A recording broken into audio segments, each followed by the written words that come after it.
vamos a iniciar y quiero hacerle una pregunta.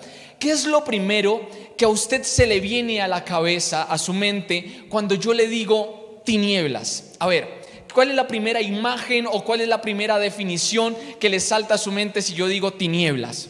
Oscuridad. Oscuridad. Gobernadores de las tinieblas. Muerte. Muerte. Satanás. Principados. Todo esto hace parte de la oscuridad, pero yo quiero que hoy usted añada otro factor para cuando usted escuche la palabra tinieblas, y es que tinieblas es desconocimiento. Ignorancia también es tinieblas. En sí, tú puedes tener en tu vida tinieblas en todas las áreas donde hay ignorancia, en todas las áreas donde hay desconocimiento. Y el principio que Dios hoy quiere marcar es: yo quiero sacar a mi iglesia de la oscuridad, yo quiero sacar a mi iglesia de las tinieblas. ¿Y eso qué significa? Yo veo una puerta abierta en todo este proceso, no sé si usted también la puede ver, en todo este proceso en el cual podemos decir realmente Dios nos ha estado sacando de ignorancia, del desconocimiento de muchísimas cosas. Es una puerta que Dios abrió, que nos está diciendo: yo he levantado esta generación para que entre por esa puerta y va a vivir en permanente conocimiento, en permanente verdad, en permanente luz. Entonces, cuando usted diga luz, luz también es conocimiento, porque Dios quiere que haya luz en cada área de tu vida. No solamente en el ámbito cuando estamos contra los demonios, sino aún en las cosas más cotidianas, más naturales, que usted pueda decir: Dios es mi luz, y en su luz yo veo la luz. En su luz veo las cosas como realmente son. Es impresionante y muy revelador lo que dice Oseas 4:6. Mi pueblo fue destruido porque le faltó conocimiento. Acá está diciendo que cuando hay ignorancia, que cuando falta el conocimiento acerca de algo, usted va a poder ser fácilmente destruido por el diablo. O sea, una de las armas que el diablo utiliza, y pongámosla como una de las armas, una de las estrategias, es la ignorancia. Hace unos días hablamos del engaño, hacerle creer mentiras. Hoy quiero ponerle otra arma del diablo. Mi pueblo fue destruido porque le faltó conocimiento. Y mire lo que dice después: por cuanto desechaste el conocimiento, por cuanto botaste el conocimiento, yo te echaré del sacerdocio. ¿Qué es lo que yo veo acá? Los que desechan el conocimiento no pueden gobernar. Los sacerdotes gobernaban. Los sacerdotes eran los que se presentaban delante de Dios, tenían un rango de gobierno delante de Dios. Ponga este principio, por favor: los que no tienen conocimiento no gobiernan. En las áreas que tú no tienes conocimiento, solamente una impresión, una sensación, pero no un conocimiento profundo, ahí tú no gobiernas. Vamos por favor a 2 de Timoteo 3:16, donde dice: toda la escritura, diga conmigo, toda, es inspirada por Dios y útil para enseñar, para redarguir, para corregir, para instruir en justicia. Todo este pasaje ya lo hemos revisado varias veces, pero lo que me quiero enfocar aquí es toda. O sea, desde Génesis hasta Apocalipsis, todo lo que está escrito ha sido inspirado por Dios. ¿Y por qué muestro este versículo? Porque acá quiero marcar un principio. Diga conmigo, premisa. Todas las religiones del mundo y todas las sectas pseudocristianas se diferencian del cristianismo en que todas tienen Biblia más otra cosa.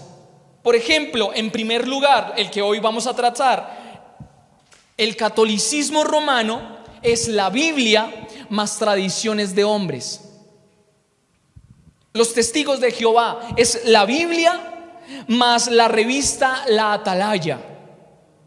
¿Sí? ¿Sí la ha visto? Los mormones tienen la Biblia más el libro del Mormón. La iglesia adventista o el adventismo del séptimo día tiene la Biblia más los libros de Ellen G. White. La ciencia cristiana tiene la Biblia más libros de Maria Baker Eddy. Todos estos nombres usted los puede encontrar. Otro, el unitarismo, el unity, usan la Biblia más los escritos de Charles Fillmore. Entonces, iglesia, el cristianismo es la fe pura en el Dios de la Biblia y no más. Para el cristianismo o para los cristianos, la Biblia es la única regla de fe. De acá esto ya nos hace una diferenciación grandísima con el catolicismo. Entonces, en primer lugar, primer fundamento es cualquier religión que le agregue tradiciones a la Biblia o que le añada escritos de cosas que la Biblia jamás ha dicho o que contradicen la Biblia, están mezclando y están leudando el cristianismo. ¿Por qué digo todo esto? Si bien ahorita se lo voy a mencionar, uno de las palabras, expresiones que tienen muchos católicos, ellos dicen: nosotros también somos cristianos. Usted va a escuchar de ellos: nosotros también somos cristianos porque creemos en Cristo. Y ahorita va a entender algo importante aquí con esto. Hay una diferencia entre ser cristiano y ser un religioso. Hay una diferencia entre ser un católico y ser un cristiano. Hay una diferencia entre ser, porque a ver, usted puede ser católico, pero no significa que usted es cristiano. Usted puede ser protestante, pero no significa que es cristiano. Usted puede ser adventista, pero no significa que es cristiano. Usted puede ser pentecostal, bautista, calvinistas, protestantes. Bueno, usted puede ser todo esto, pero que sea eso no significa que usted es cristiano. Y acá es donde va a empezar a abrirse un espectro bien interesante. Diga conmigo: historia del catolicismo. Si hay algún católico que me escuche, ya sea hoy o en algún momento, es importante que usted sepa que por más de 2000 años la iglesia de Jesucristo, aquellos que amaban a Cristo, aquellos que le daban su vida a Cristo, que entregaban todo lo que eran por Cristo, nunca fueron llamados católicos y menos romanos. Nunca fueron llamados ortodoxos griegos. Nunca fueron llamados protestantes. Hace más de 2000 años la iglesia era llamada cristiana. Ahí me puede salir un católico: ¿dónde dice eso? Vayamos por favor a Hechos 11:26. Y yo le digo: en su Biblia. En la Biblia de los católicos también hay un Hechos 11:26. Dice: y se congregaron allí todo un año con la iglesia y enseñaron a mucha gente, y a los discípulos, a la iglesia, se les llamó protestantes, se les llamó católicos, se les llamó griegos ortodoxos. No, se les llamó cristianos por primera vez. ¿En dónde? ¿En Roma? En Antioquía. Entonces le hago una pregunta. Si usted dice que es católico y que ser católico es ser cristiano, en realidad, ¿de dónde viene el catolicismo? ¿De dónde viene la expresión ser católico romano apostólico? ¿Por qué nos llamamos cristianos? No, porque es que la religión de los que creen en Jesús. A ver, los mormones creen en Jesús, los católicos creen en Jesús. Diga conmigo: ellos creen en Jesús. Los judíos creen en Jesús, los masones creen en Jesús, que los hemos estado abordando. Por favor, se les llamó cristianos por primera vez. ¿Qué es por primera vez? Reforma. La forma original. O sea, hay algo que tengo que romper aquí. Hay muchos que cuando hablamos de la reforma, hemos hablado por muchos años de reforma, estamos en tiempos de reforma, estamos rompiendo estructuras, y como que las personas dicen: la reforma del siglo XXI, es una nueva doctrina, es una nueva teología, es una nueva doctrina que salió de apóstoles emergentes. Pues déjeme decirle que no. Reforma es volver a la forma original. Reforma es que si por primera vez los llamaron cristianos, y si usted cree en Jesús, Dios lo está invitando a que usted pueda levantarse como una generación en la que Cristo pueda vivir, como una generación en la que Cristo pueda expresarse. No solamente un título, sino que la palabra cristiano tenga un peso en su vida.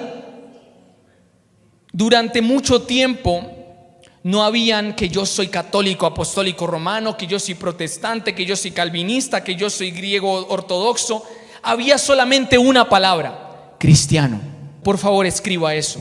Los primeros 300 años después de la muerte de Jesús, la iglesia se mantuvo pura. No habían templos, no habían católicos, no habían protestantes, no habían evangélicos, no habían etcétera, etcétera, etcétera. No había nada de eso. Solo habían cristianos. Y por supuesto, como le decía, de forma peyorativa, los empezaban a perseguir porque era tanto el poder y la gloria que Dios había soltado sobre ellos que estaban convirtiendo a Asia. Entonces los romanos empezaron a levantar y dijeron: no vamos a permitir esto, y empezaron a perseguirlos. Los perseguían, pero seguía caminando en justicia, seguían caminando como verdaderos cristianos. Pero en el 312 apareció el emperador Constantino. Varias fuentes dicen que este fue el emperador número 58. Mire, todos estos datos me parece importante. Me demoré horas entendiendo esto. Por favor, preste mucha atención. Fue el emperador número 58 de Roma. El papá se llamaba Constancio I. Cuando murió Constancio I, pues lo sustituyó Constantino I. Y este hombre no era tan original. El hijo le puso Constantino II y Constantino III, y pues terminaron siendo los siguientes emperadores. Él nació en el 272 y murió en el 337. Todos estos datos están soltando algo. Es decir, él murió aproximadamente a los 65 años, Constantino I. ¿Por qué esto es relevante? Porque hasta sus 40 años de edad, él se hizo cristiano. Diga conmigo: cristiano. No, así, cristiano. Quiero remarcar esto: hasta esa edad Constantino I era un pagano idólatra. En especial adoraba al dios Sol. O sea, venga, ¿quién es el dios Sol? Baal, Tamuz, Nimrod, Marduk, Eros, Dumuzi y Ashur. Son todos el mismo, que los hemos estado confrontando. Este hombre era un devoto del mismo diablo. La historia cuenta que en el 312, cuando Constantino tenía 40 años, cuando él era un completo pagano, él iba a una batalla que me gustaría que por favor la indagara un poquito. La batalla se llama Batalla del Puente Milvio. Quiero que mire esta imagen. Aquí él se está dirigiendo al puente Milvio contra Magencio. Magencio era el emperador del occidente de Roma. Y en la batalla dice la tradición que él vio una cruz en el cielo que le dijo: Inoc signo vinces. ¿Cómo le dijo? Con este signo vencerás. Él, impresionado, tuvo sueños con esto y decidió marcar con este símbolo los escudos de todos sus soldados, con el símbolo del cristianismo. Espere. A ver, este símbolo del cristianismo, la cruz es símbolo del cristianismo. La cruz no es. Y esto es algo muy importante, porque hoy usted, como lo decía en ese día, usted hoy lo ve aún en iglesias cristianas de Estados Unidos, puesto como si fuera símbolo de Cristo. No voy a dar más detalles para que los que no se acuerden vayan y busquen. Constantino venció a Magencio, le atribuyó su victoria a este signo que usted ve ahí en pantalla en la parte de arriba. Y desde este momento que él se hace emperador de toda Roma, él se convierte al cristianismo porque Dios le había dado la victoria. ¿Cuál Dios? Una buena pregunta. ¿Cuál Dios le había dado esa victoria? Y acá está lo terrible, que él mandó en el interior romano que se absorbiera el cristianismo. Y entonces usted me diría: venga, ¿cómo así que esto es malo? Si los estaban matando, si los estaban persiguiendo, ¿por qué este emperador, al haber hecho esto, es algo malo? Mire, le voy a volver a reafirmar: fue una de las peores tragedias que este emperador haya querido que toda Roma absorbiera el cristianismo. ¿Por qué, Samuel? Porque él no los estaba llevando a una conversión. Diga conmigo: él no los llevó a una conversión. Él estaba llevando a Roma a una unificación. Es muy diferente. Además, la conversión solo la puede generar el Espíritu Santo. O sea, usted solamente cuando va a hablarle a alguien le dice: Espíritu Santo, úsame para que cuando yo hable esta persona sea cambiada. Pero es el Espíritu Santo el que lo hace, no es usted, siempre es Él. Este hombre decía: oh, se va a convertir toda Roma al cristianismo. Pero en realidad, este hombre, y acá está lo interesantísimo, acá es donde aparece el catolicismo. Preste mucha atención. Este hombre hizo una unificación. Él tomó toda la diversidad de creencias de Roma y las unificó con el cristianismo bajo el nombre catolicismo.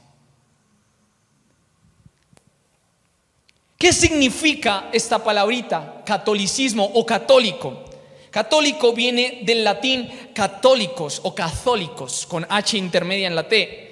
Católicos, ¿qué significa? Universal, acuerdo con el todo,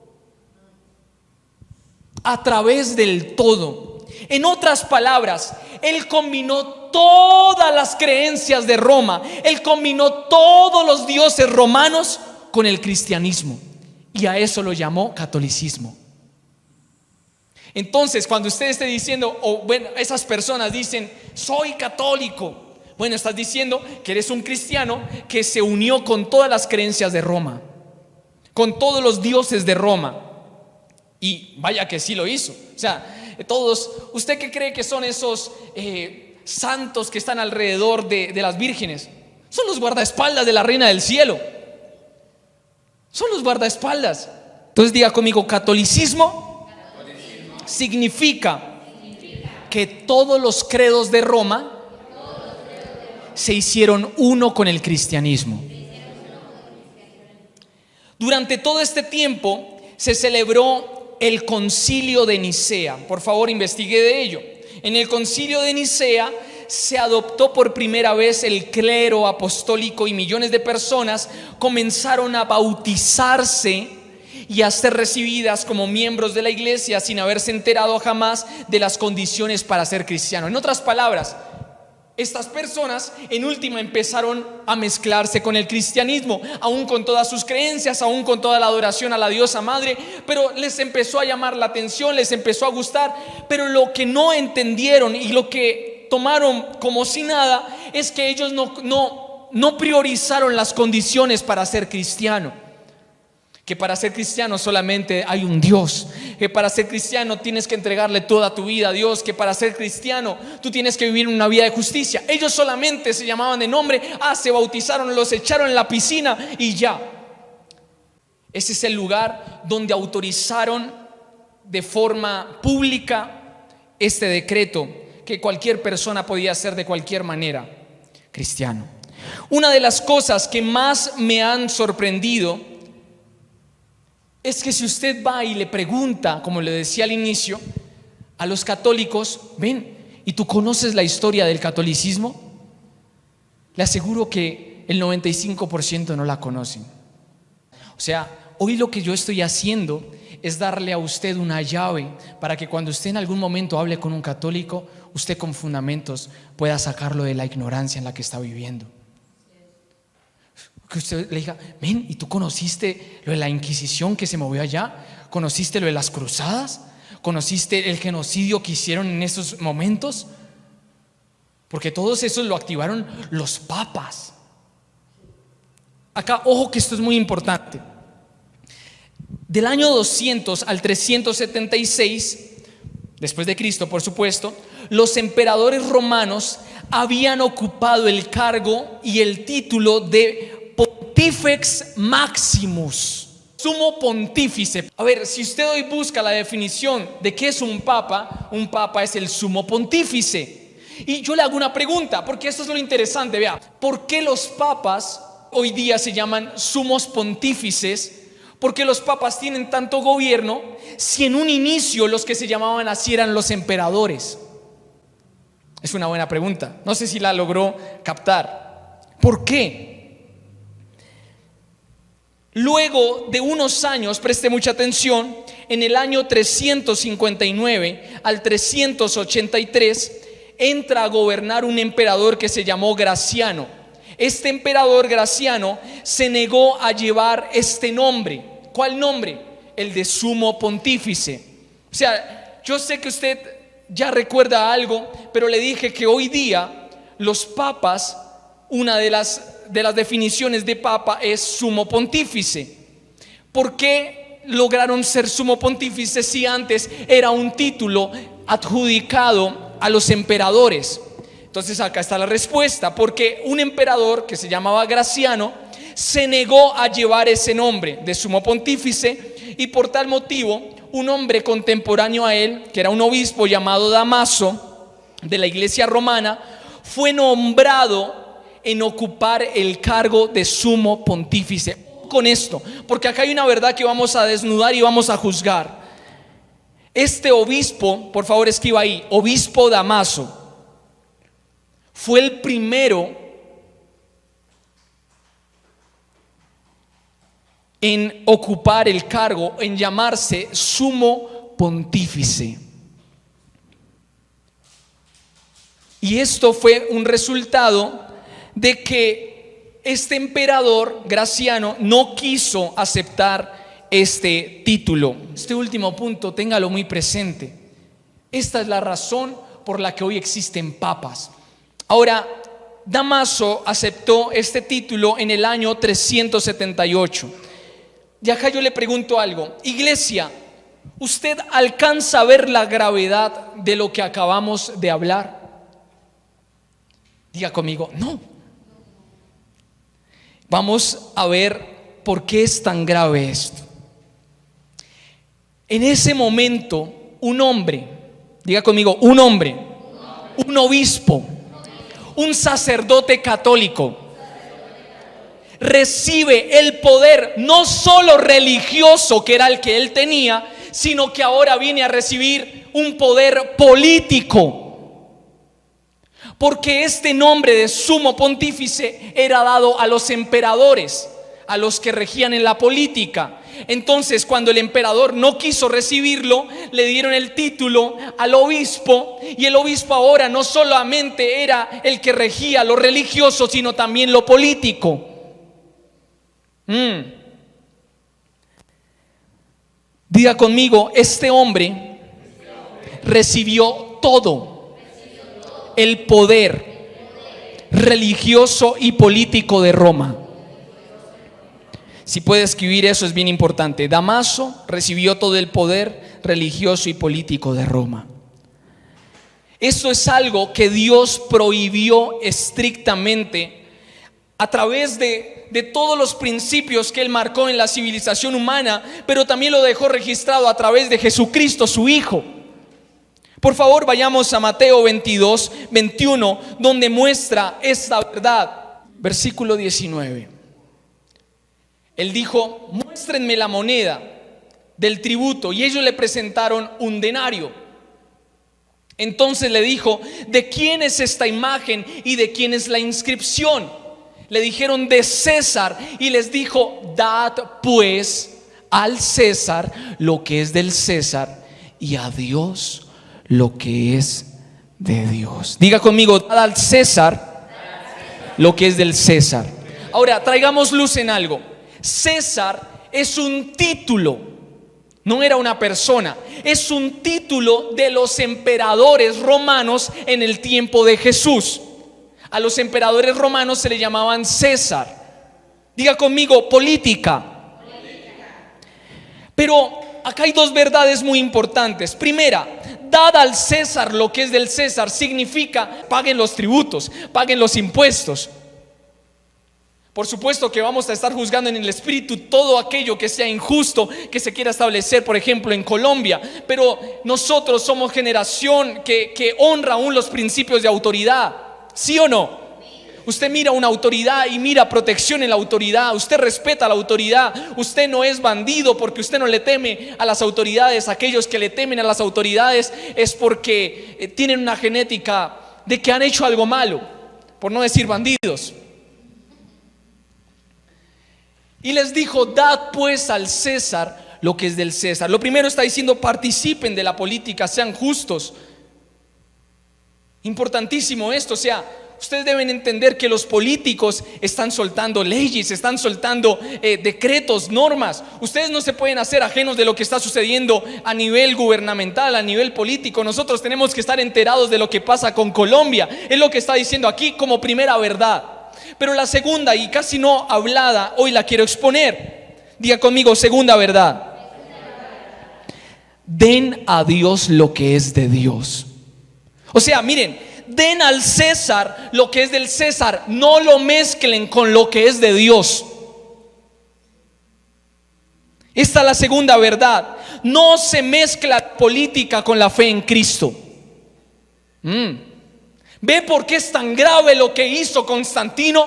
¿Ve por qué es tan grave lo que hizo Damaso? ¿Ve por qué es tan grave lo que hicieron? Porque ellos mezclaron en este momento la política con su fe. Dios nunca ha querido que el Estado se meta o se mezcle con la fe. O sea, en última, este obispo empezó a tener el poder político y religioso. Mezcló algo que Dios había dicho a través de Jesús: no lo van a hacer. Y desde esos años hasta nuestros días, escuche esto, Roma se ha convertido en un estado que se llama Vaticano. El Vaticano es el imperio más grande, más rico de Europa.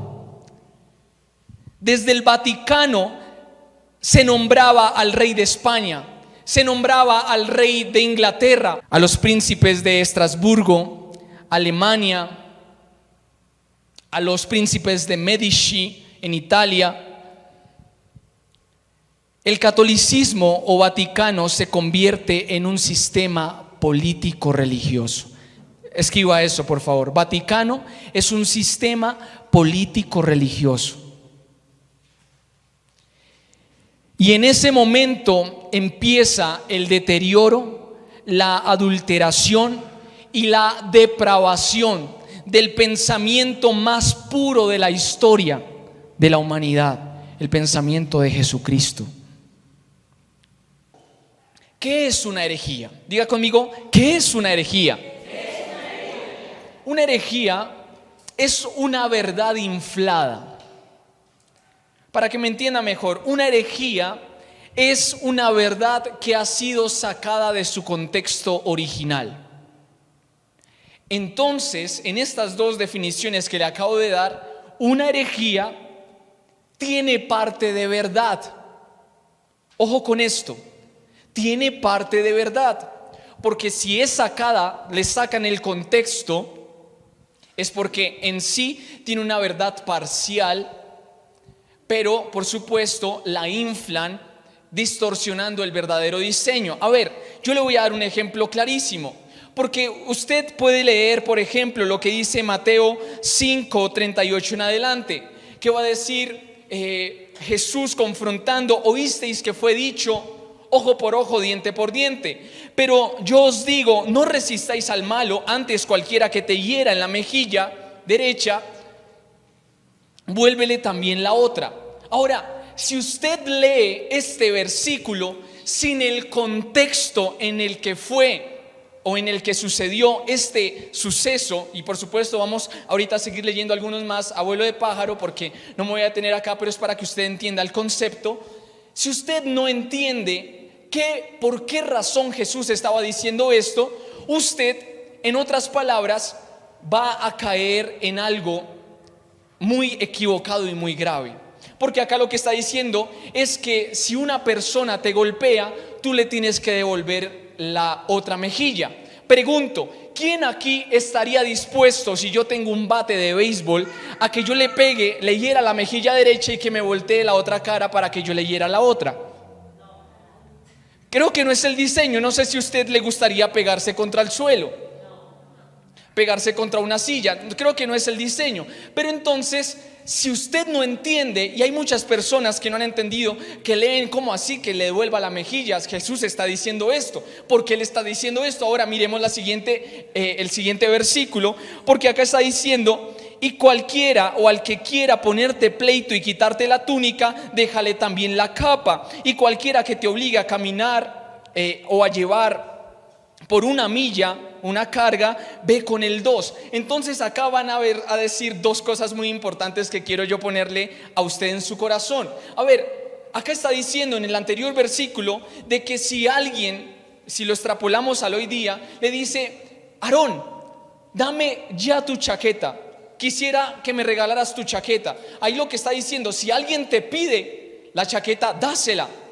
Si alguien te pide el pantalón, si alguien viene, por ejemplo, acá a José y le dice: Josecito, aquí está escrito que si alguien te pide, dale. Y que si alguien toma de lo tuyo, no se lo rehuses. Entonces Josecito, llegó un tal Rogelio y se le acerca a José y le dice: José, 500,000. Y José dice: bueno, siento dártelos. El Espíritu me dice que te los dé. Y al otro día viene nuevamente Rogelio y le dice: José, 50,000. José, los zapatos. José, el cinturón. Si usted no entiende lo que está en el contexto en el que está escrito este versículo, es donde vamos a empezar a ver a muchos que han tomado estos versículos para venir sin vergüenzas a querer dañar el diseño perfecto con el cual Dios escribió esto, o con el cual el Padre habló y Jesús lo reprodujo aquí en la tierra. Diga conmigo, yo le pregunto: ¿es el diseño que José le esté dando su dinero a una persona que no conoce?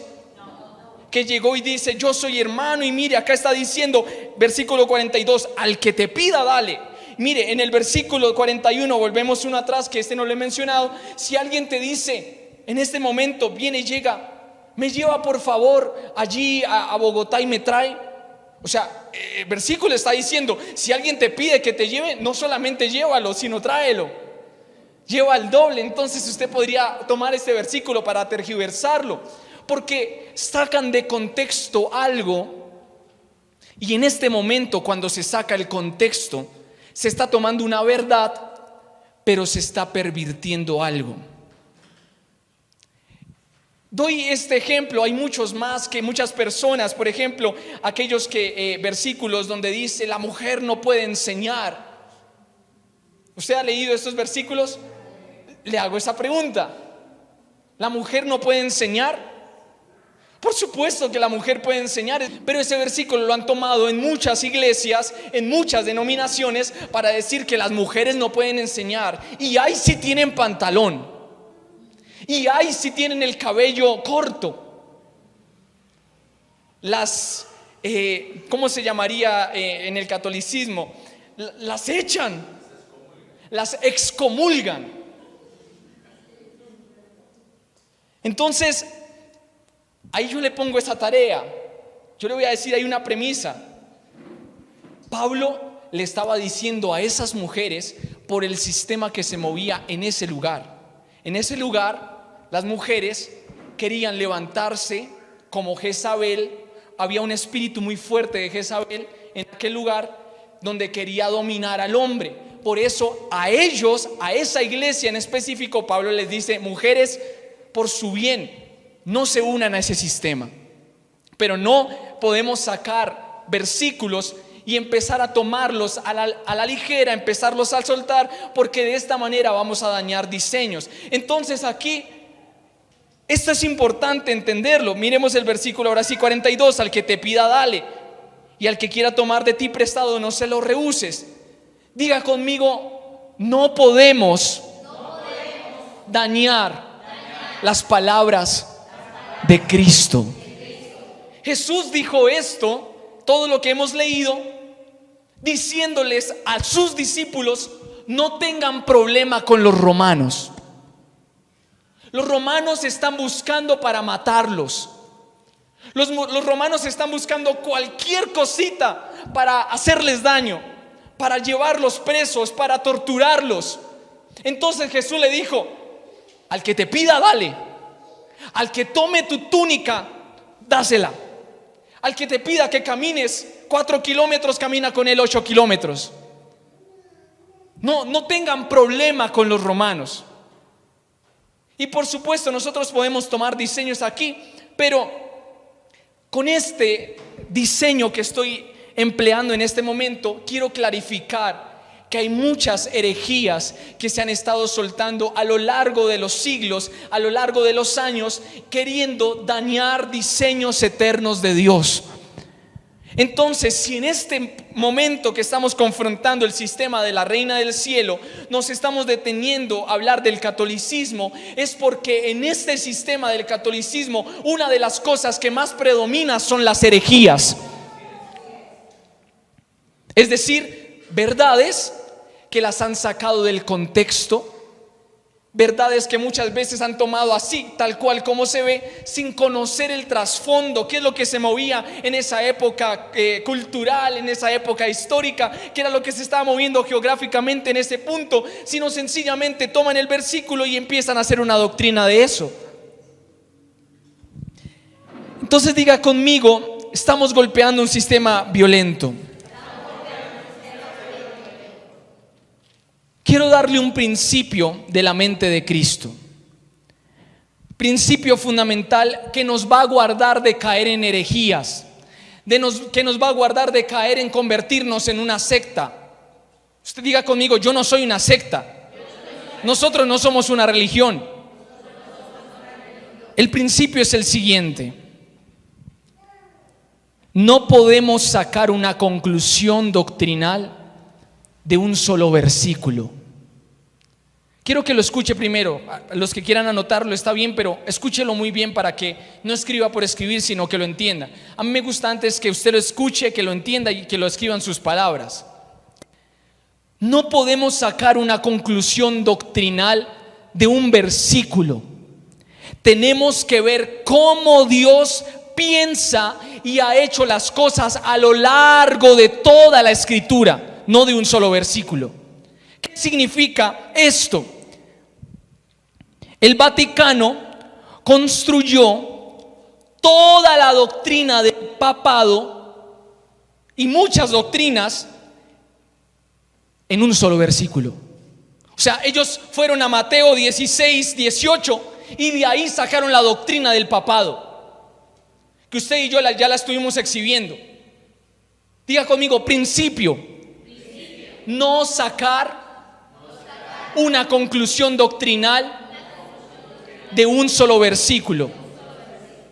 Hay que mirar cómo Dios se mueve a lo largo de toda la Escritura, porque si no, si usted lee solamente versículos, usted va a pensar que Dios es un controlador, que Dios tiene todo premeditado, preestablecido, ya prediseñado. Eso no es así. O sea, nosotros no somos marionetas, yo ya lo he hablado muchas veces. Pero ¿por qué hay personas que tienen esta cosmovisión? Porque han leído solo un versículo y dice, así es Dios. No, mire cómo es Dios a lo largo de la Escritura. Mire cómo Dios ha llorado viendo a personas pervertirse. Por favor, vayamos poniendo Mateo 16, 18, porque es que acá es donde quiero juzgar algo muy importante que no lo alcancé a hacer acerca de la doctrina del papado. Entonces, ya tiene clara el principio. ¿Quién no entendió el principio? Todos lo entendieron. No solamente podemos sacar una conclusión, una revelación de un versículo, una interpretación personal de un versículo, sino tenemos que interpretar, aunque sea de un versículo, pero basándolo con todo lo que Dios ha mostrado a lo largo de la Escritura. Y usted va a entenderlo aún más claro aquí. Diga conmigo, el Vaticano construyó la doctrina del papado de este versículo. O sea, únicamente este versículo. O sea, es que ni se esforzaron por leer la versión original, pero leyeron por lo menos la versión en español, o bueno, no sé, en ese entonces en inglés, y dijeron, oh, acá dice, tú eres Pedro y sobre esta roca edificaré mi iglesia. Ya usted y yo estuvimos soltando 4 verdades que nos mostraban que esto es una herejía. O sea, es una herejía y una desfachatez con Dios decir que Pedro era el primer papa. Si usted no estuvo, hoy le voy a dar algunas otras verdades acerca de esto, porque hoy quiero terminar con el papado, como le dije, y avanzar un poquito con la exhibición de toda la podredumbre genocida del catolicismo. Sí, tal cual, genocida del catolicismo. ¿Cómo es posible, escuche primera verdad acá, cómo es posible que Jesús pudiera construir su iglesia? Porque acá está diciendo, sobre esta roca edificaré mi iglesia. ¿Cómo es posible que Jesús va a construir su iglesia sobre un hombre si la misma Biblia en Romanos 3 dice que no hay ni un solo bueno, ni uno solo que sea justo? Y en Jeremías por allí capítulo 17 dice que el corazón del hombre es perverso. ¿Cómo Jesús va a poner su iglesia sobre un hombre? Ellos agarraron solo este versículo e hicieron la doctrina del papado sin tomar en cuenta, por ejemplo, Deuteronomio 32:4, que dice, Él es la roca, su obra es perfecta. A ver, en Deuteronomio todavía no había nacido Pedro, ¿o sí? No.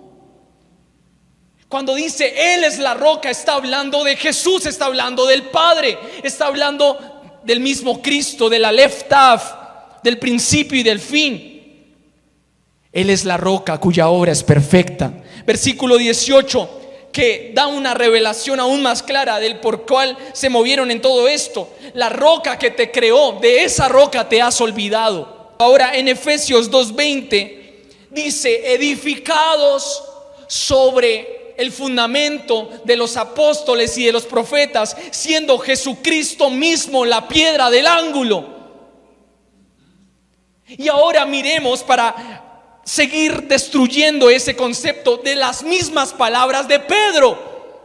Por favor, primera de Pedro 2:4. Dice, acérquense a Él. No dice acérquense a mí, dice acercaos a Él, piedra viva.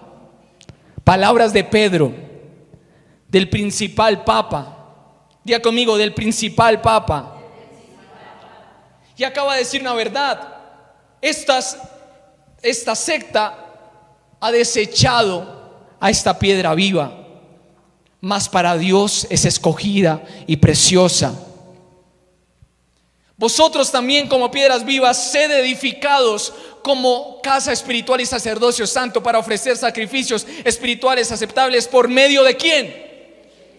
De Jesucristo, por lo cual también contiene la escritura: he aquí pongo en Sión la piedra, la principal piedra del ángulo, escogida, Cristo, preciosa, Cristo, y el que creyere en Él no será avergonzado. Para vosotros, pues, los que creéis en Él, Él es precioso, pero para los que no creen, y yo suelto este decreto sobre todo este sistema babilónico y mentiroso, la piedra que ellos han desechado, la piedra que los edificadores desecharon, ha venido a ser la cabeza del ángulo y piedra de tropiezo que los hace caer, porque van a tropezar en todos sus sistemas y herejías que han estado soltando, y en las cuales han atrapado a millones de personas, han enredado a millones de personas y las han extraviado de la fidelidad a Cristo. Y ahora, mire, le voy a poner a uno más serio. Hechos 10:23. Cuando Pedro entró, salió Cornelio a recibirle y postrándose a sus pies adoró. Espere hasta ahí un momento. Cornelio aparece, ve a Pedro y se le postra a adorarle, al que los católicos han dicho que es el Papa primero, o bueno, el primer Papa, no sé si el Papa primero, el primer Papa, el Papa principal. Y le pido que mire la reacción de Pedro. Mas Pedro le levantó diciendo: levántate pues mismo, ahora mismo, yo mismo también soy hombre. Pedro confronta el sistema del catolicismo. El apóstol Pedro, ¿por qué no es el primer papa? Hay muchas razones. Bueno, usted me podría decir la más básica que usted conoce. Ok, porque él estaba casado. Y hoy día los papas dicen que no se pueden casar. Esa es una muy importante ahí a tener muy en cuenta. Otra que le doy, en Gálatas 1, Pablo se le enfrenta a Pedro y le dice: eres un hipócrita, Pedro. Eres un hipócrita porque cuando están los judíos eres uno y cuando no están eres otro. Entonces, si el catolicismo toma a Pedro como el primer papa, pues déjeme decir que tomaron a un muy mal referente, porque es el primer hombre, el único apóstol que después de que el Espíritu Santo vino, lo llamaron hipócrita. Y otro aspecto aún más serio, por favor vayamos a Mateo 16, 18, porque acá es donde nace una pregunta para muchas personas. No, y es el fundamento que toman. No, el papado no está por nada de eso, no está por todas estas cosas mencionadas. En realidad es por lo que Jesús le dijo a él allí en Mateo 16, 18. Bueno, vayamos a mirar que lo que Jesús le está hablando a Pedro. Le dijo: y yo también te digo que por la revelación que has tenido, Simón, ahora serás Pedro. Mire, si no miramos el griego, que fue las palabras originales con las que se escribió el Nuevo Testamento, vamos a caer en un problema terrible. Porque ellos están diciendo: no, mire, si usted lo lee así tal cual, dice: tú eres Pedro, y sobre esta roca. Pedro significa piedra, roca significa Petros. Sobre esta roca edificaré mi iglesia. Entonces usted ahí podría decir: venga, si uno lo lee así, y ellos no lo leen con detenimiento, si uno lo lee tal cual como lo dice, se entendería que está diciendo: sobre ti, Pedro, se va a edificar mi iglesia. Usted podría entender eso, pero por eso tenemos que ir al griego, porque si usted mira el griego, y lo invito por favor que mire el griego, vaya, usted pone Mateo 16, 18 interlineal, primer aspecto, y usted va a encontrar ahí. Y ahí dice: porque también te digo que tú eres Pedro. Y el Pedro en realidad está diciendo: tú eres Petros. Y sobre esta roca, pero cuando dice acá roca, no es Petros, sino es Petra. Otra vez, yo te digo que tú eres Petros, pero sobre esta Petra edificaré mi iglesia. Petros significa piedra pequeña, chiquita. Petros. Y acá cuando leemos luego roca, Petra, es piedra enorme, roca gigante. Usted va a encontrar ahí en la interlineal que va a decir que Petros significa pedazo de piedra, un pedacito de piedra. En cambio Petra significa roca, significa piedra, significa Jesucristo. Entonces, en otras palabras, lo que sí le está diciendo Jesús es: tú eres Petros, te estoy cambiando el nombre, pasas de ser una caña frágil a ser una piedra, pero sobre esta revelación, sobre Jesucristo como piedra viva, sobre mí mismo se edificará mi iglesia. Quiero decir una última, por favor, escriba Mateo 16, 23. En Mateo 16, 23, 5 versículos después de que Jesús le dice a Pedro: eres una piedra, le dice: quítate de aquí, Satanás. O sea, en otras palabras, si los católicos quisieran poner a Pedro, estarían en cierto modo diciendo que un hombre que le dio puerta a Satanás es el primer papa. O sea, por supuesto, Pedro no es el primer papa. Con esto yo ya le he dado en total como 8 verdades por las cuales Pedro no es el papa. ¿Y por qué estoy insistiendo tanto en esto? Porque el papado depende de esta gran mentira que soltaron sobre él. Y si estamos exhibiéndola es porque se está empezando a quebrar todo ese sistema, y lo estamos empezando a exhibir, a romper, a partir, y no se asienta más en Colombia. Las personas que adoraban al papa, las personas que se postraban ante el papa, que en últimas terminaban dándole adoración a la reina del cielo, están siendo libres, están pudiendo ver la verdad de la vida, que es Cristo. Por favor, ahora sí la imagen, porque esta imagen revela lo que estamos hablando. Esta imagen ya se la mostré hace algunos días. Esta imagen es en Constanza, un puerto de Alemania, y ahí usted ve que la gran ramera, la prostituta que está registrada en varias partes de la Biblia, en especial en Apocalipsis, aquí la hicieron, y está dando una verdad. En la mano derecha tiene al rey en la mano izquierda, al papa. En otras palabras, mire, están desnudos. Ella es quien los cubre. Usted ha visto que ellos se mueven con unos mantos así, todos ostentosos. Bueno, eso se los ha puesto la reina del cielo. Voy a exponer ya con esto, abuelo de pájaro, algunas mentiras de los papas. Del año 445 al 500 después de Cristo, el obispo de Roma es declarado jefe supremo de la Iglesia occidental, o sea, el Papa. En el año 502 se le declaró el pontífice romano. Escuche esto. Se le declaró específicamente a este pontífice romano de este entonces, es decir, a los papas, que él no podía ser juzgado por ningún tribunal terrenal. Los papas no pueden ser juzgados por ningún tribunal terrenal, por ningún gobierno, por ninguna iglesia. Esto fue una institución que establecieron en el 502. Diga conmigo, qué terrible. En 1870 se declara como norma de fe la infalibilidad papal. ¿Qué significa esto? Que el Papa nunca jamás se equivoca. Escuche eso. Establecieron y decretaron que el Papa nunca se equivoca y que sus palabras son consideradas ex cátedra. Escriba esa palabra, ex cátedra, así tal cual suena, como cuando usted dice expareja, ex cátedra, así se escribe. Infalibilidad papal significa que el Papa no se equivoca, que sus palabras son consideradas ex cátedra, es decir, que la palabra misma, ellos hablan la misma palabra de Dios, aunque no esté escrita en la Biblia. Ellos hablan la misma palabra de Dios.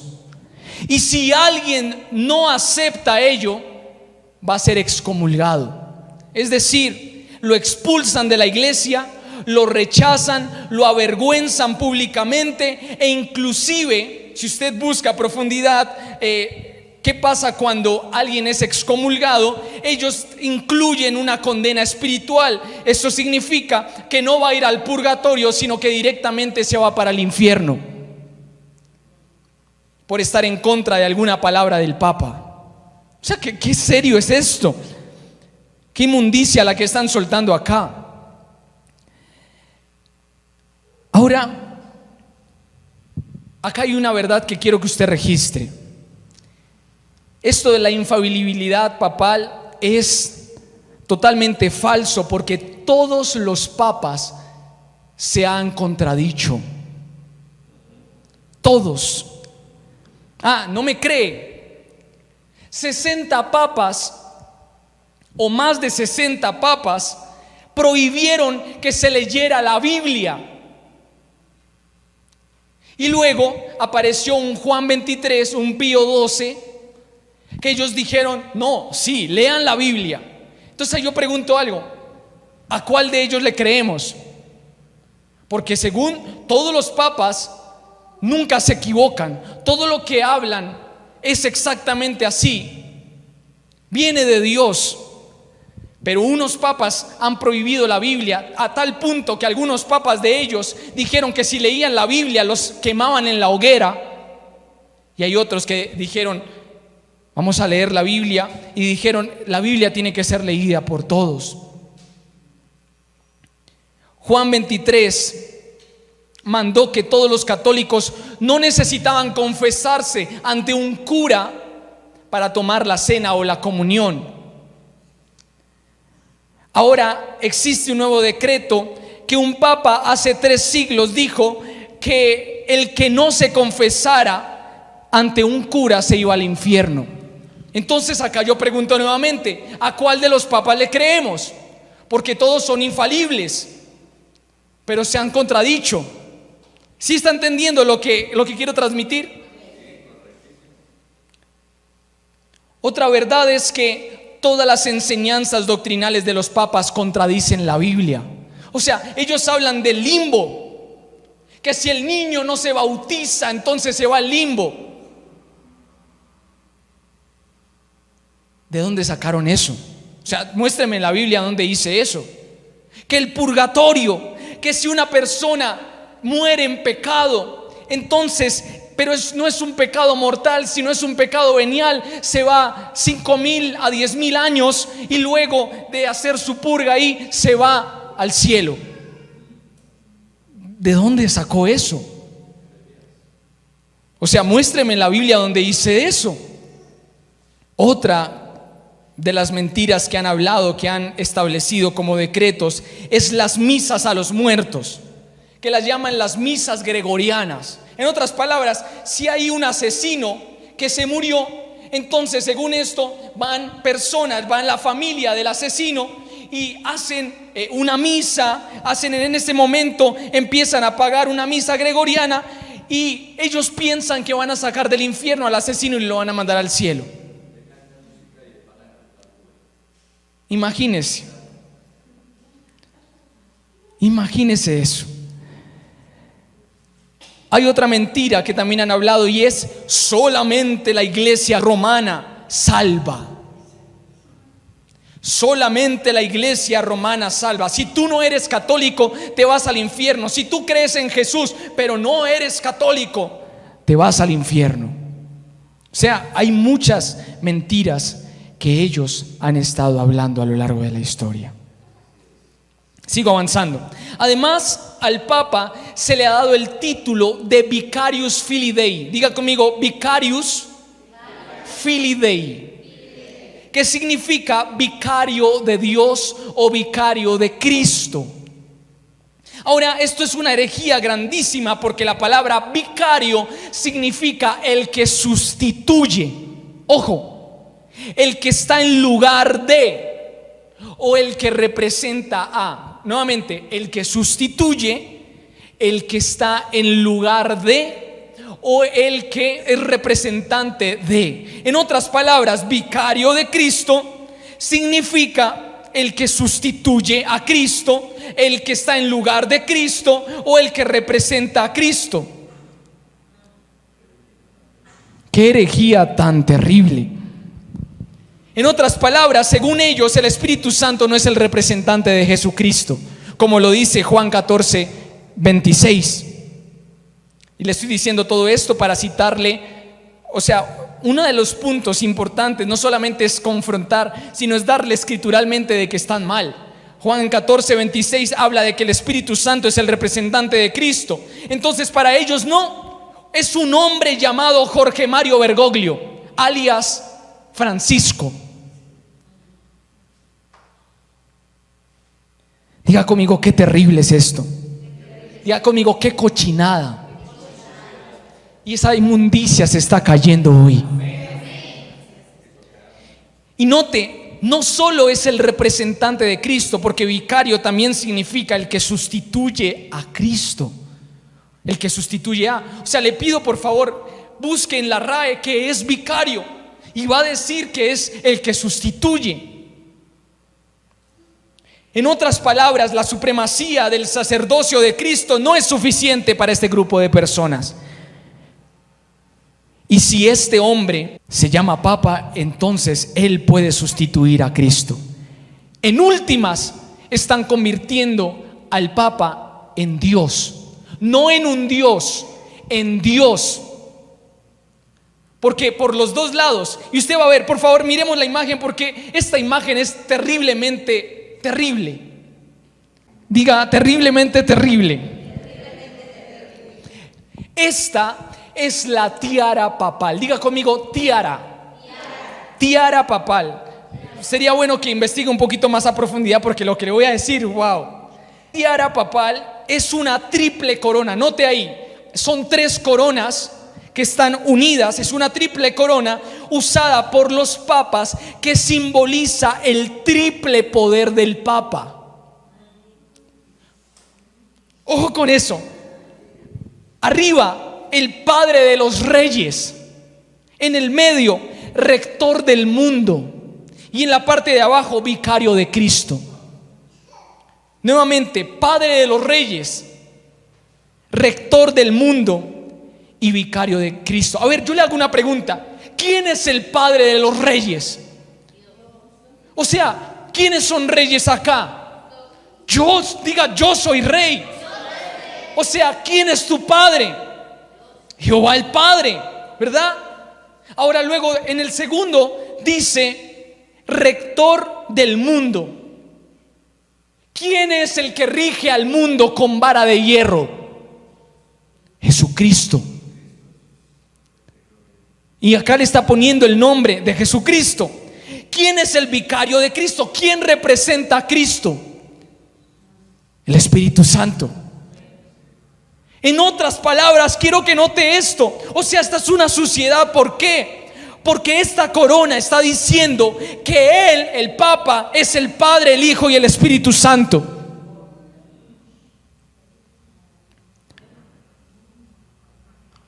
¿Y sabe cuándo es coronado? Esto es lo terrible. ¿Sabe cuándo es coronado? En el día de San Pedro. ¿Y sabe cuál es el día de San Pedro? El 29 de junio. No. Hay algunas personas que ¿qué pasa el 29 de junio? Bueno, qué bueno que se pueda enterar. Estoy juzgando hoy lo que se mueve en ese día.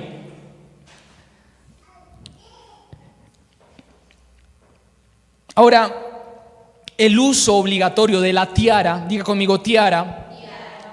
Este uso obligatorio de la tiara, antes era obligatorio, o sea, lo estipularon, pero esto fue retirado por el Papa 262, es decir, Pablo VI. Pero, a ver, con esto lo que quiero decir, mire esta imagen. A todos los papas le hacen una tiara especial. A todos los papas. O sea, hay 266 tiaras. Utilizándolo acá, dicen de los impuestos, de los dineros. Sí, claro. Pero quiero que note esto.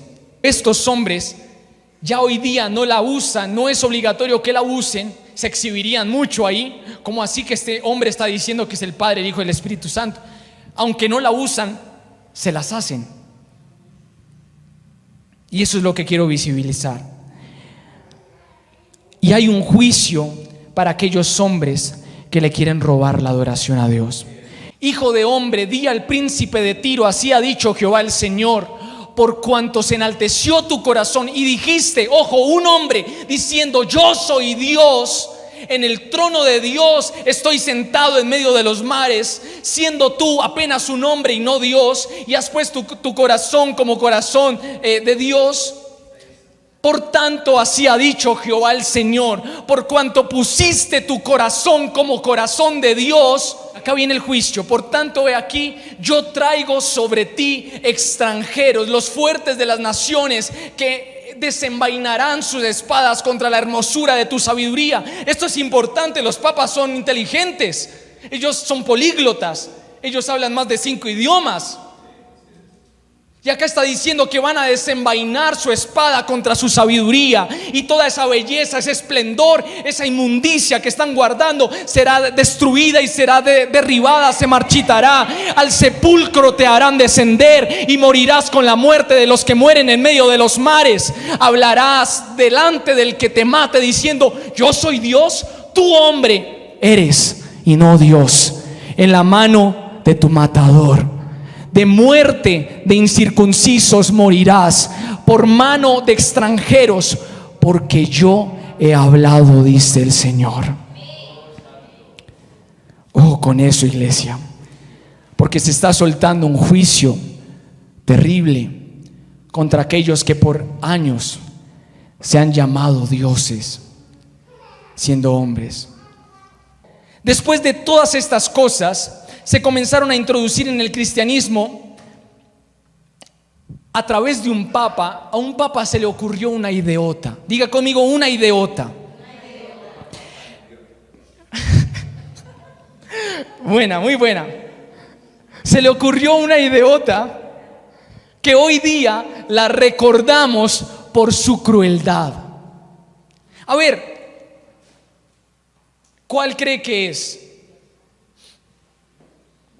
Es una que usted conoce mucho, pero se ha tenido como algo histórico. Y hoy quiero visibilizarle que es un sistema del mismo catolicismo.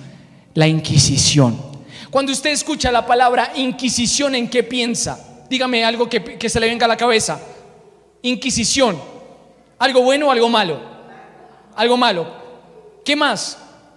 ¿No se le ocurre nada? Importantísimo. Le voy a poner una de las tareas ahorita, de que investigue un poquito de la Inquisición, de que mire un pequeño documental. Hay varios documentales muy buenos que hablan de toda la inmundicia, y hablo de inmundicia, de matanza tan terrible que hicieron en ese tiempo.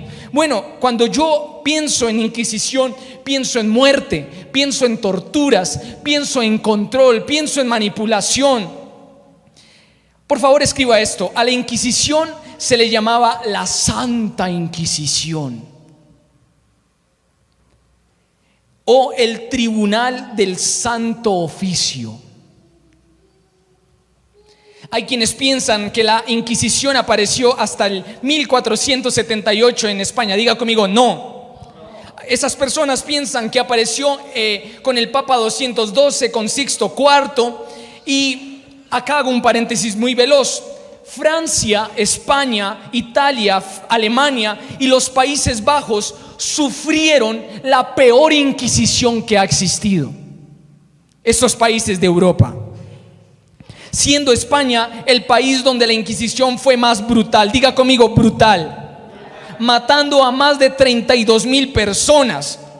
En ese tiempo la religión oficial de Europa era el catolicismo. Qué casualidad, diga conmigo, no. ¿Qué significa esto? Que ellos no aceptaban a los musulmanes o a judíos o a herejes. Ellos tenían su propia definición de qué es un hereje. ¿Qué es un hereje? Es una persona que infla verdades o que saca verdades del contexto. Pero para ellos los herejes eran aquellos que no pensaban como los católicos, aquellos que estaban en contra del dogma católico. A estos los católicos los perseguían, los torturaban físicamente de maneras monstruosas e inimaginables. Y cuando le digo inimaginables, es que usted no se alcanza a imaginar la brutalidad de esa gente para matar. En últimas, los quemaban vivos en hogueras. Y se estima que la Inquisición mató a más de 290,000 personas en el mundo. Estos son datos registrados. Ahora piense cuántos no se registraron. Multiplique el numerito. Por favor, siguiente imagen. En realidad la Inquisición no nació en España en 1478, no, nació con el Papa Lucio III, el Papa número 171, es decir, 41 papas antes. En 1184, este sujeto promulgó el Ad Abolendam. Si usted quiere investigar un poquito de ello, sería bueno. Ad Abolendam. Ad Abolendam. Este es un texto donde él les encarga a los obispos que persigan a los herejes, a los que no pensaban como ellos. Y en esta etapa de la Inquisición se consideró la Inquisición episcopal. Esta época, como le acabo de decir, fue llamada la época de la Inquisición episcopal. En otras palabras, con este papa aún la Inquisición no era algo atroz. La palabra Inquisición significa investigación, significa observación. La atrocidad fue después. Diga conmigo, la atrocidad fue después. En ese momento hacían juicios o averiguaciones de vez en cuando, y no había lo que después llamaríamos fijarle el destino a las personas. O sea, en últimas, el catolicismo le empezó a fijar el destino a las personas, si vivían o morían. Siguiente imagen, porque esta imagen, vea lo perturbador que es este hombre. En 1198, 14 años después, diga conmigo, 14 años después, llega el Papa número 176, que se llamaba Inocencio III, que no tenía nada de inocente. Este promulgó que cualquier persona que leyera la Biblia se iba al infierno, y ordenó el exterminio de todas las personas que leyeran la Biblia. Y ahí me puede salir el católico a decirme: Eso es mentira. Nosotros no le prohibimos a las personas que dejaran de leer la Biblia. Nosotros solamente los matábamos, pero jamás quitarles la Biblia. Váyase a misa, hermanito, antes de que le dé una santa hostia. A ver, ¿por qué apareció la reforma de Lutero? Una de las razones por las que apareció la reforma de Lutero era porque la gente no podía leer la Biblia. Lutero trajo reforma, es decir, una de las peticiones es que la gente pudiera volver a leer la Biblia. Si la tenían que volver a leer era porque no la leían. Diga conmigo, ¿quién empezó todo esto? Inocencio III. O sea, las atrocidades iniciaron en este hombre. Un dato: la muerte más famosa de la Inquisición es seguramente la de Juana de Arco. Ahora bien, voy terminando con la Inquisición y voy ya finalizando con la última matanza sangrienta. Diga conmigo, catolicismo es matanza. Y discúlpeme a las personas que les hiera la susceptibilidad, pero estoy juzgando un sistema que quiere regir las naciones, que quiere regir territorios y que en últimas quiere desviar el amor de las personas por Dios. Uno de los castigos más frecuentes en la Inquisición fue la mal llamada reconciliación. Hay muchísimos, pero uno muy famoso era la reconciliación, que era un castigo donde públicamente se le expropiaba los bienes a los herejes, a las víctimas. No eran herejes, o sea, no creían lo que ellos creían, y todo ese dinero o bienes se convertía propiedad del Vaticano. Después de despojar a tantas personas de sus bienes, el Vaticano llegó a ser en 15 siglos el estado más rico de toda Europa, a base de expropiaciones. Algunos piensan que la Inquisición ya desapareció, pero déjeme decirle un dato que fue tremendo encontrarlo. La Inquisición romana todavía existe hoy, pero ha cambiado su nombre. Actualmente se llama Congregación para la Doctrina de la Fe. ¡Qué terrible! Gente matando en nombre de Dios. Congregación para la Doctrina de la Fe. Más tarde la Iglesia Católica usó también la Inquisición para apagar la reforma de Lutero, la reforma protestante, desde el año 1540 al año 1570. Es decir, escúcheme esto por favor. En 30 años murieron 1.250.000 personas a manos de los católicos. 1.250.000 hugonotes, así se le decían a los cristianos en ese entonces, a los que no estaban de acuerdo con el catolicismo, hugonotes. Era una palabra peyorativa que significa partidarios del diablo. Así le decían a los cristianos, partidarios del diablo, y mataron a 1.250.000 personas. ¿Por qué los llamaban así? Porque los católicos decían que mataban en el nombre de Dios. Solamente en la noche de San Bartolomé, por favor investigue esto, siguiente imagen, es una masacre. Catalina de Medici, usted la va a ver ahí de negro. ¿Por qué de negro?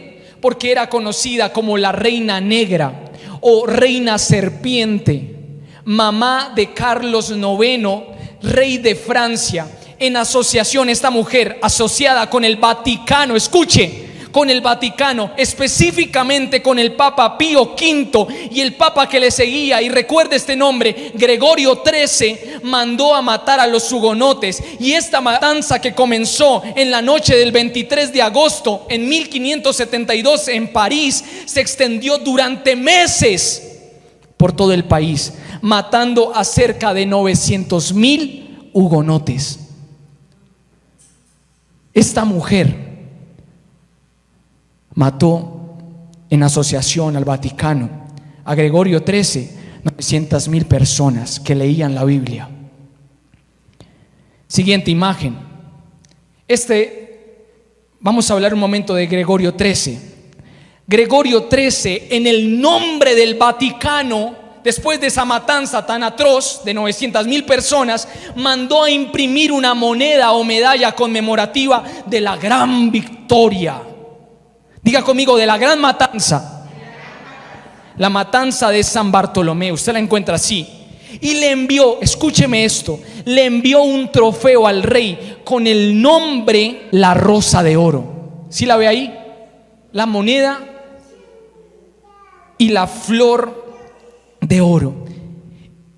Y si mira en la Basílica de San Pedro, es decir, en el Vaticano, usted va a encontrar la moneda y la rosa, los trofeos gloriosos con los cuales masacraron a 900,000 personas en el nombre de Dios. En el Vaticano están.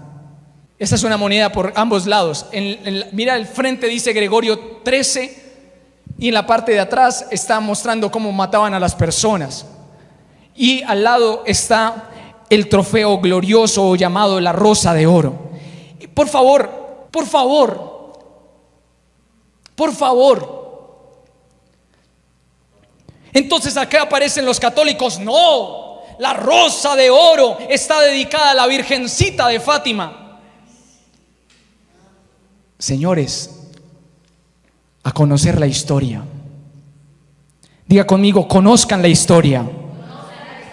Esa rosa es el trofeo de la matanza a cientos de miles de personas que sí se la están entregando a la Reina del Cielo. ¿Por qué? Porque ¿sabe quién mató a toda esa gente? Catalina de Medici, la reina negra, poseída por la Reina del Cielo, por Istar. ¿Qué dice la Biblia? Le dejo ahí para que usted los busque. Mateo 6:14 y Lucas 6:28. Mateo 6:14, Lucas 6:28 y Efesios 4:31-32. Eso lo podríamos mirar muy velozmente, por favor. Efesios 4:31-32. O sea, dice, si alguien los ha ofendido, perdónenlos. Y acá está diciendo, quítense de vosotros toda amargura, enojo, ira, gritería. O sea, si los católicos se sentían ofendidos con las demás personas, no estaban cumpliendo lo que decía la Escritura. Los mataron. Quiten toda maledicencia y toda malicia. Antes, sed benignos unos con otros, misericordiosos, perdonándoos unos a otros, como Dios también os perdonó a vosotros en Cristo. Entonces acá encontramos que ellos eran todo lo opuesto a estos versículos. Ellos eran derramamiento de sangre. Diga conmigo, horrible, terrible, inhumanos. O sea, literalmente, si usted algún día, y le pido que si lo va a hacer, lo haga cubriéndose con la sangre de Cristo, todo su ser, sus ojos. Si usted alguna vez investiga más a profundidad de la Inquisición, qué cosa tan terrible que eran esa gente. Qué cosa tan terrible. Hay un video, para los que quieran aprender un poquito más, es muy corto, que se llama Los crímenes de la Inquisición Católica. Y si la Inquisición fuera poco, también aparecieron las llamadas y famosas cruzadas. Y voy terminando con las cruzadas. Por favor, la imagen. ¿Qué son las cruzadas? Fueron una serie de guerras orquestadas por toda la Iglesia Católica en plena Edad Media entre los años 1095 y 1270. Como dije, fueron impulsadas ¿por quién? Por la Iglesia Católica, más concretamente por el papado. O sea, Iglesia, quiero visibilizar algo. Los papas se han llenado las manos de sangre inocente. Muchos papas, cientos de papas se han llenado las manos de sangre inocente. El objetivo de estas cruzadas era sacar a los musulmanes o mahometanos, los que creen en Mahoma, los mahometanos, de los territorios de Oriente, y así ocupar estos territorios que ellos llamaban la Tierra Santa. Mire por favor bien esta imagen. ¿Por qué se llaman cruzadas? Por la cruz que llevan los asesinos. Los militares católicos. Los militares católicos, por favor, siguiente imagen, aunque ahí se ve claramente, estas cruces las llevaban en sus pechos y en sus escudos. ¿Esta cruz qué significa? La cruz de Tamuz. Pero también, si usted lee en Gálatas 3:13 y Deuteronomio 21:23, Gálatas 3:13 y Deuteronomio 21:26, dice que la cruz significa maldición. La cruz no habla de Cristo, habla de maldición. Pero por favor mire esta imagen. Esa cruz que usted ve ahí en estos escudos representa todo el genocidio de la Iglesia Católica en estas guerras. Uy, no, ¿cómo así que genocidio? ¿Sabe a cuántos mataron en las cruzadas? Mataron más de 5 millones de personas. Y es considerada una de las guerras más sangrientas de la historia, ubicada en el puesto 15. Y nuevamente, en el nombre de Dios. ¿Cuál Dios? ¿Cuál Dios? Hay mucho más, iglesia, pero ¿qué con todo esto? Quiero que guarde esta premisa para lo que vamos a hablar mañana. El origen de las cosas sí importa. El origen de las cosas sí importa. Todo se conecta con su origen. Y por favor escriba esto: el celebrar el catolicismo es celebrar los genocidios del catolicismo. El celebrar el catolicismo es el celebrar las matanzas de la Inquisición y de las cruzadas. Todo se conecta a su origen. Y para finalizar, prometo finalizar, Efesios 5:11. Dice: no participéis en las obras infructuosas de las tinieblas, sino más bien reprendedlas. Porque vergonzoso es aún hablar de lo que ellos hacen en secreto.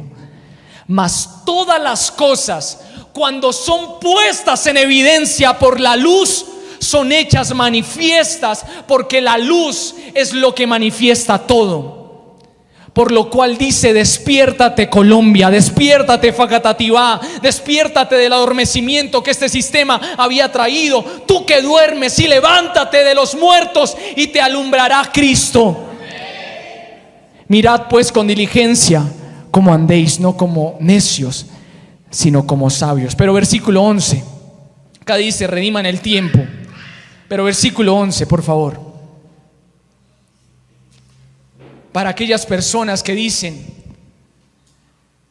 ay, es que yo me voy a ir a celebrarle el bautizo a mi sobrina, a celebrarle el matrimonio a doña Gertrudis en la iglesia, el funeral en la iglesia católica. Eso no es nada malo, no están haciendo la misa. Y por cierto, la misa, va a ser algo terrible hablar de eso. Pero solamente con el hecho de introducirte a ese lugar, sin un entendimiento, sin que Dios te haya mandado, usted: no, yo no estoy celebrando nada, yo estoy quietico, yo solamente estoy haciendo presencia, pero no me estoy contaminando con nada. Usted en ese momento está celebrando los genocidios de la Inquisición y de las cruzadas. Usted en ese momento está adorando al Papa como Dios.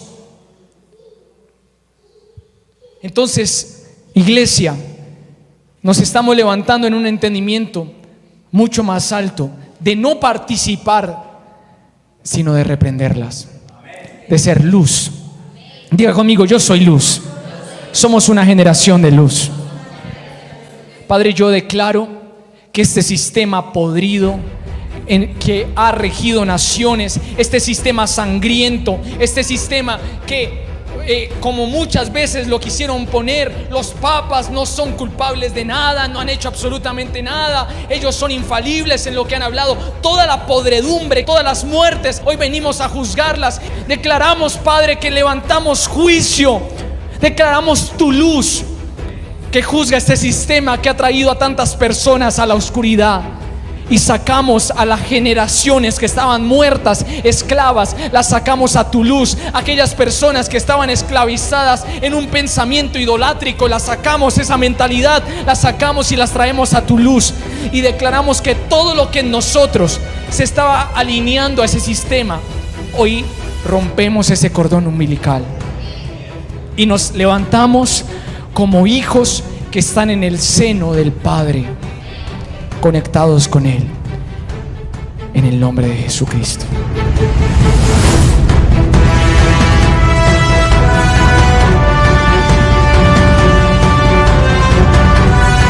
La reina del cielo hoy deja de tener trono en Facatativá. No tiene trono. Diga conmigo, no tiene trono. Y si no tiene trono, no tiene gobierno. Puede declarar eso: no tienes trono. Y si no tienes trono, no tienes gobierno.